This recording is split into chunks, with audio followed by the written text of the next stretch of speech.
Guys, good morning. How are you guys doing today? So today, guys, we have a very special guest here today, and she is a manager of an entertainment company. Have you guys ever met one? Have you guys ever met someone who has managed an entertainment company? You know what it takes to manage an artist. Have you ever lived a life of any one of those? Guys, today we have a very special guest. Her name is Z. She is a businesswoman, entrepreneur, CEO, blogger, fashion blogger, etc. etc. So many hats she has been donning for over the years. Guys, you guys are watching Minding My Business. Today we are going to discuss managing an entertainment company, and I'm your host, Abhi.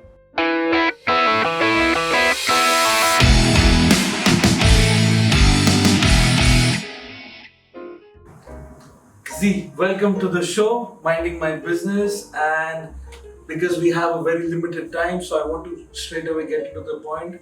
I want to understand what do you mean by managing artists, and what do you mean by when you say you have a company who manage artists? Can you please throw some light into it? Hi, thank you for getting me on the show.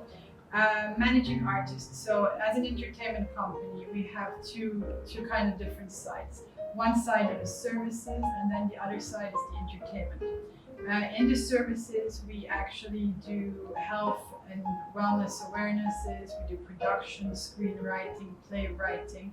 And in the entertainment business, we manage artists, we produce them, we put them in record labels, we make their music, their lyrics, their songs, their PR. So those are two different aspects of the entertainment industry. Managing artists. To manage an artist is actually one of the most difficult aspects of the entertainment field. We find the artist based not on the looks, but actually on the voice. Okay. So Okay. we take the artist, we check that the tonality live is very nice, because when you record a song for an artist, you can always play with the lyrics and with the voice and the tonalities. So the most important thing is to try to see that the artist on stage has, first of all, a voice which is impeccable, and then the artist on stage has a charisma to attract the audience. When we choose an artist of such, then we sign a contract with them. We usually try to sign a contract for 5 years consecutive, because it would take us 1 or 2 years to boost the artist properly. Then we find, sometimes this is where there's like a downfall, because we find a song that sometimes the artist is not comfortable singing, or does not like this kind of gender of music. But sadly, like, commercial-based music is what can be boosted out in the industry currently. So we find a commercial-based music that would suit a generation specifically, depending on the country. The artist gets along with it, sings it, does the whole 9 yards. Then we also have to change the fashion look of the artist to basically, have a unique style, a unique look matching the fashion industry of the time frame period that she's in or he's in. We do a nice PR for them.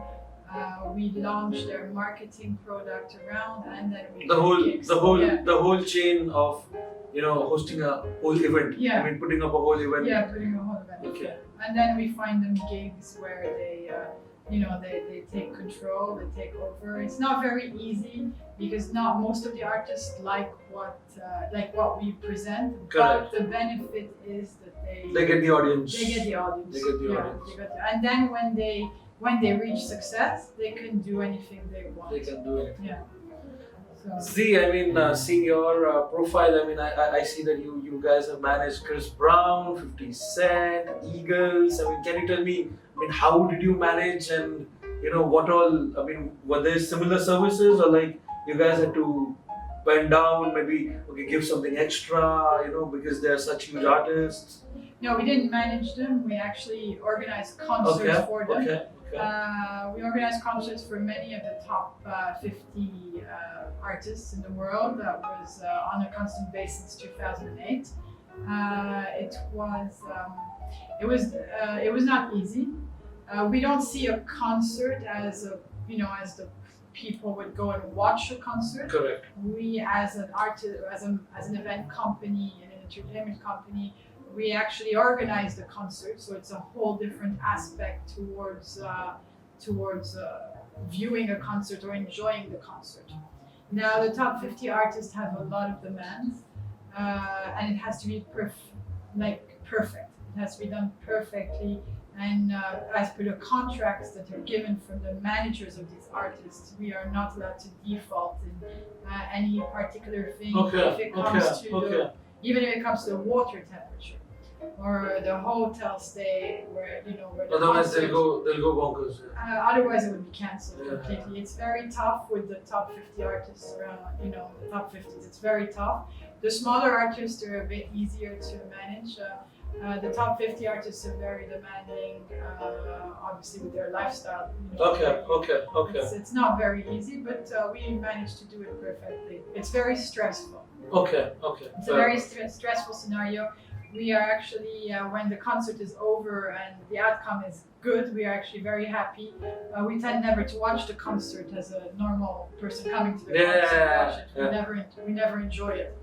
And the people that work underneath our umbrella, we tend not to put a lot of stress on them. So what we do is we hire more staff and we hire more people in order to, be able to work it properly. Okay. Which is not very easy, but nice. It's nice. Okay. So, Z, apart from, what I have gathered from your website, and so your company also indulges in production, screenwriting, editing. So there are a lot of hats you're donning. So, how difficult it is now to, do all these stuff apart from the managing of artists, which you do. And also, I would like to know, you told me what managing of artists is, but then there are so many different requirements of an artist. As we see, you have a celebrity A and a celebrity B, and this guy is completely different, or a very nice person, and this guy is probably not so nice person, and you're managing them together. So how crazy can it be? I'm just clubbing two questions together. No problem. Well, to be honest, the first question is when we're managing, it depends when the client approaches our event company. So if the client is approaching the event company for screenwriting, playwriting, or even editing or helping to edit their movies or their music videos, so we have, it depends where we are in the world, we have people working under our umbrellas. So what we usually do is we sit with the client, we check exactly what would be beneficial for the client, how he could benefit, and what would be more advisable. We usually tend to listen to the client, take all his input, do a study base, and then inform the client what is better for him. Sometimes from his study base, he sees it in a different way. So we try to tempt him in understanding why it should be done in the way we're advising him to. If they come over for screenwriting and play story writing, we write it for them. We actually have a team of 2 people that can put that together. Okay. I'm one of those persons that love writing, so we can put that together for him. If he wants us to finalize it and edit it as a music video, we can make a music video production. Our latest music video release was actually in Dublin, in Ireland. Okay. We released it for a DJ called Mikey D. So we wanted to release. You see, all these music videos are coming out with too much makeup and the unnatural look.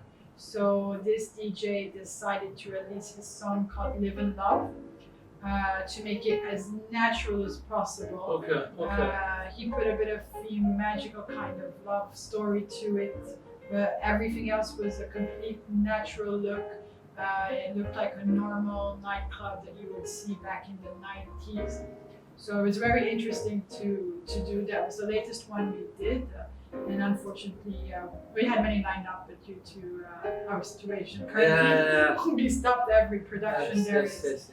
Now, to answer your second question, to manage an artist, if it's an A class or B class, A class and B class can be difficult.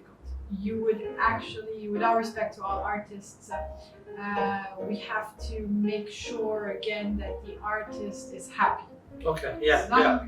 Both classes, as long as the artist is happy, as long as the event or the concert or whatever we're producing, they're going to be happy, it would be successful. If the artist is not happy or in such a mood that can, can affect whatever we're producing at the stage, it can be critical for everything because then we would have to stop production and wait. So we try to make any artist be in the top mood ever and very, very less stressed ever. So the artist itself would be on a bubble on a corner, just doing what he or she has to do best, which is sing and enjoy their food, their beverages, their makeup artists, and be satisfied with all these small items. So some artists of A class demand specific kind of food and beverages before their concert or production. So that has to be top-notch given. Okay. Yeah. So we make sure before the artist shows that everything is placed exactly as they demanded, from room temperature water to the salt to the pepper, everything has been perfectly done. Then we manage everything else ourselves without stressing the artist. Okay. The Group B artists are a bit more flexible, I have to say. So they're not very demanding as the Group A artists, but they're still demanding, obviously, because they're trying to climb up to the Group A artists. So it's not very easy, it's very stressful, especially if there's something that went wrong in the Something kitchen. goes wrong. Yeah. It's very stressful, so there's always a backup plan. So what we do is we always have a backup plan, a plan B, in case plan A goes wrong, plan B is set straight. Okay. So Okay. that's how we work it. Okay. I mean, this last 3 months have been very difficult, and I want to know. I mean, from your industry point of view, this industry, entertainment industry point of view, Yeah. like how difficult it has been in last 3 months, and obviously it has been a difficult time in general for everyone, and there's no taking back on that. But I mean, for the entertainment industry, for managing, say, especially a company who manage artists or entertainers, how difficult has it been? Last 3-4 months, say starting from March to it's still ongoing. I mean, so how? I mean, if I may ask. To be honest, I'm still a bit under shock personally. I never could imagine a pandemic to start off with. Okay. And I never could imagine that a pandemic could stop the world. I don't want to be selfish and just talk about my business or my work or my entertainment company.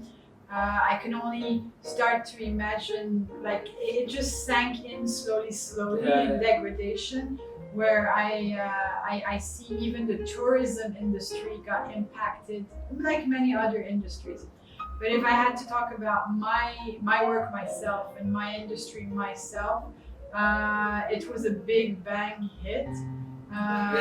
It was a serious big bang hit. Like one day you have all these plans that you've been making since 2018. Correct. And it just stopped suddenly, and there was no way out.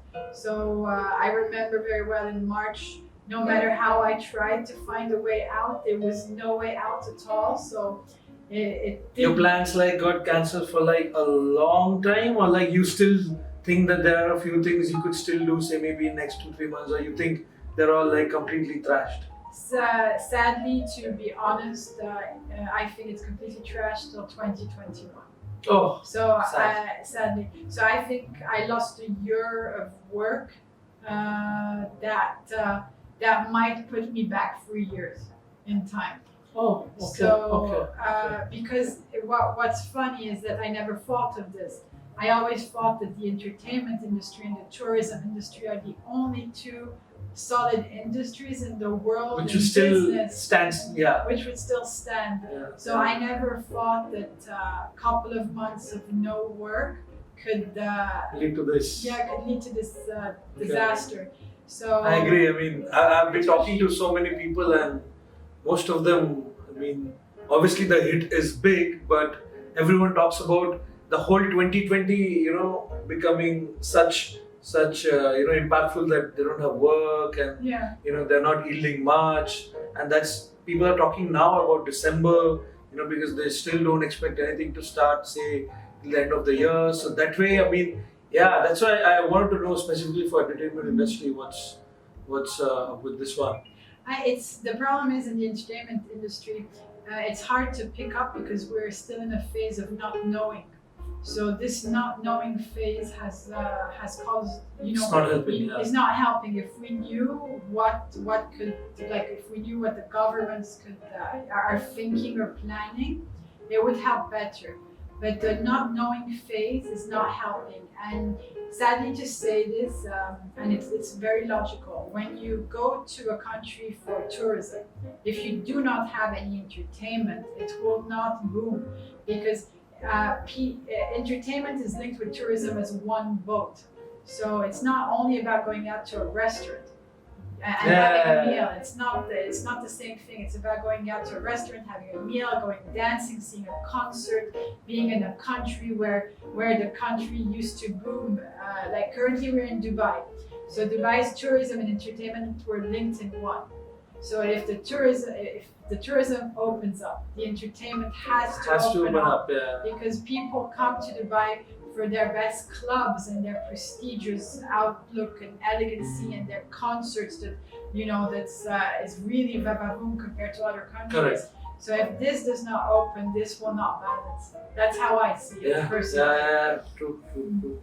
So I think I don't know. I think sadly, pandemic was 2020 is a silent year. It's a silent year. Yeah, it's a silent year. We could erase it from our books.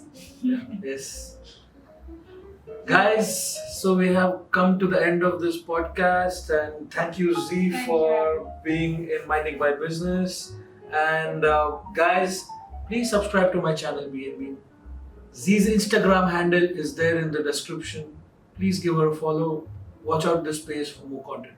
Thank you. Cheers. Thank you.